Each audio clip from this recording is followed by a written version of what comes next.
Hi guys, let me share a story about GCash or the online payments whatsoever.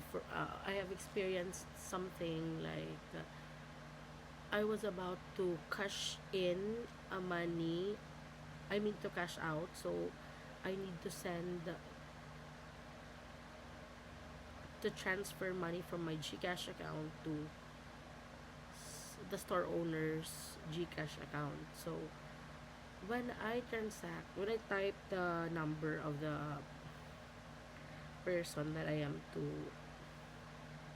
send the fund with, mali yung na input ko na number sa pinaka last. Instead yata of 4-5 yung napindot ko. So, what happened was, yung pera na send siya doon sa ibang account number. Like, it was sent to a certain guy from Luzon, something like that. Kami were from Samar, and the transaction I made it sa somewhere in Leyte. So, I was really having hard time na mumblema talaga ako super kasi the amount was 4,000 pesos. Syempre, pera na din yun. Parang nahihirapan ako because come on, that's 4,000 pesos. Pinaghirapan ko yun. Tapos, parang namali lang ako ng send. So, hindi ko muna naikwento sa asawa ko, sa husband ko, kasi magagalit yun. So, for being careless, parang hindi ko kagad inisip na I have to, what do you call this, check the number first before mag-send. Excuse lang for my voice guys because I'm sick. Naisip ko lang na this is worth sharing talaga para for awareness. So, ayun na nga na-send sa ibang tao. So, what I did was, I need to contact the person na, kumbaga, I need to chat him or to, since lalaki nga siya, I need to contact. Minessage ko siya na, nagpakilala ko, I am the one na wrong send ng pag-send ng fund sa GCash. So, if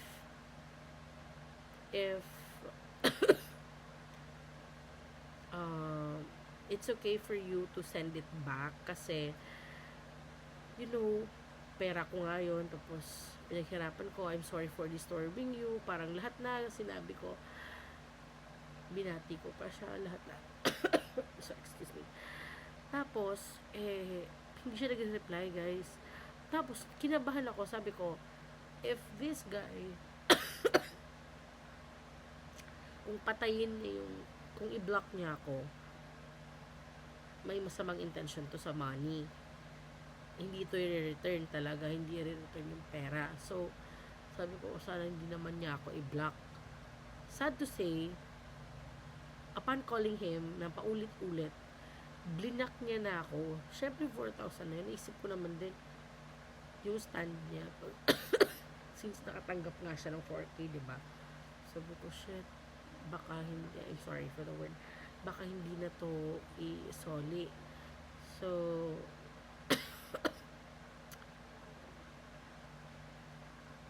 sinearch ko, naisip kong i-search yung number niya.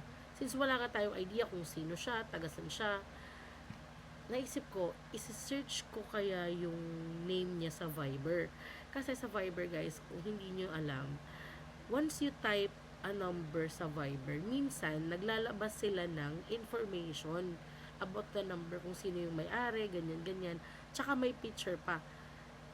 Sa kabutihang palad naman, when I search it on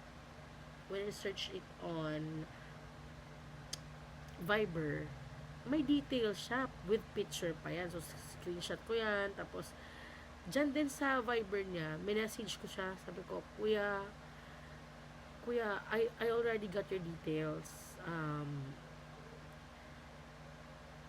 Lahat ng, kung tagasan ka, yung family name mo, ganyan-ganyan. So, in good faith, I am asking you again kung pwedeng pakibalik po ng pera. Kasi, pasensya ka na sa storbo, inulit ko na lang yung sinabi ko ulit, tapos, diba, makaawa talaga, kuya, I'm sorry, ganyan, ganyan, please, return the money, ganon.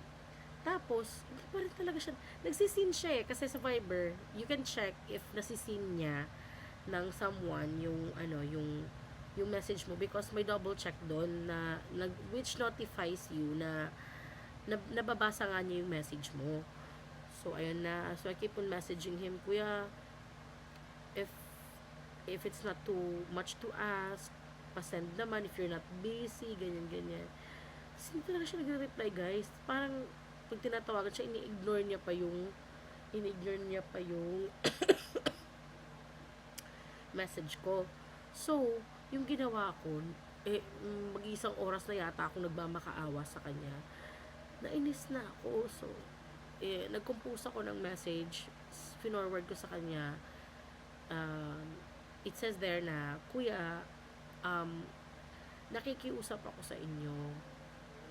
But, if hindi talaga kayo mapakiusapan, if you won't really help me na, or if you won't really return the money back, mapipilitan akong i-post ka sa social media.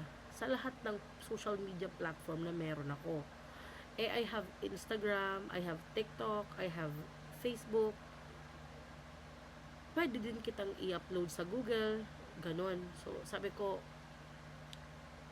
nakakahiya naman sa family mo, sa asawa mo, sa mga anak mo, na for this amount lang, Diyos ko, ilang 4,000 lang yun. Tapos yung credibility mo as a person, di ba? Parang, why did you not return it, di ba? Like, kahit yung parents niya will tell him, why did you not return it? Alam mo namang hindi sa'yo yun. So, yung ginawa ko, inulit-ulit ko lang na sinend yun. Kaya mo ba yun, kuya? Kaya mo bang matulog ngayong gabi na oo nga, nakaklaim ka ng ganyang amount, pero hindi naman sa inyo. Tapos, may isang tao ditong namumublemang ganun. Kung ano-ano nang sinasabi ko para makonsensya siya. And isend back niya yung pera. Tapos, sabi pa ng store owner, naku ma'am, parang imposible yata kasi parang sa lahat ng nami-missend dito daw sa store namin, wala pang may naibalik na GCash. Sabi ko, no ate, hindi pwede kasi I have to do everything that I could.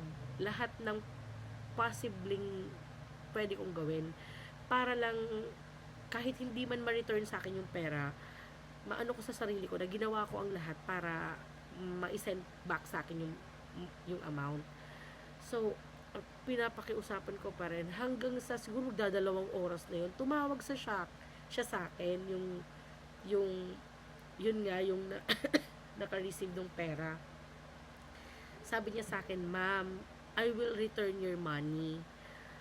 Pasensya ka na, hindi ako makapag-reply because nagtra-travel ako, nagbibiyahe ako kanina. I was traveling from work daw, ganun. I doubt it kasi, di ba, while traveling, pwede ka namang mag-browse. Alam mo yun? Sabi ko, siguro kung hindi ko nakuha yung, marami na akong iniisip, pero, I'm sorry, Lord, naisip ko yun na, he has the intention not to return the money back kasi blinak niya ako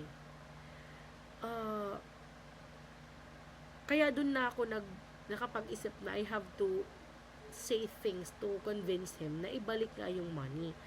So ayun na nga. Sabi niya, ma'am, huwag kang mag-alala, ibabalik ko po ng buong-buo yung pera. Kasi sabi ko, if hindi mo kayang ibalik, pwede namang maghati na lang tayo.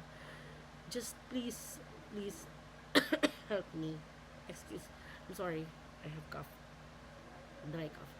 So, sabi niya sa akin, hindi ko daw ugali na, hindi daw niya ugali na, yung parang hindi naman sa kanya. Okay. Thank you. Pinasalamatan ko siya. Sabi ko, kuya, God bless you. I'm sorry for my words kanina na, syempre, kung ikaw naman din yung nasa kalagayan ko, you will say things na you won't expect, diba? So, I'm sorry, and thank you very much. May God bless you. Dahil, ni-return nyo pa rin yung pera, and I appreciate the gestures and lahat-lahat ng ginawa mo. mm, ayun nga, para maibalik yung pera ko. And I will never forget na once in my life, may nagbalik ng pera ko. Online na yun ah. So, advice ko lang dun sa mga nami-missent yung pera, huwag kayo kagad mawalan ng pag-asa or mag-panic. Kasi, if you panic or something, walang magagawa yung panic nyo eh. You have to think of ways on how to regain your money back. Uh, Kaya ako, ginawa ko talaga lahat ng ways para makuha ko ulit yung pera. And saka ko na lang naikwento sa asawa ko na, you know what, I have been into a situation today na grabe. Pero good thing na ibalik na sa akin yung pera. And lesson learned sa akin yun, talagang I have to rewrite and copy numbers ng paulit-ulit bago ko to isend. Check. Lalo na sa mga online banking, sa mga fund transfer na in one click lang talagang mahirap bawiin because 'di ba, digital world na nga tayo. Tapos that's the disadvantage of digital world, parang sobrang dali.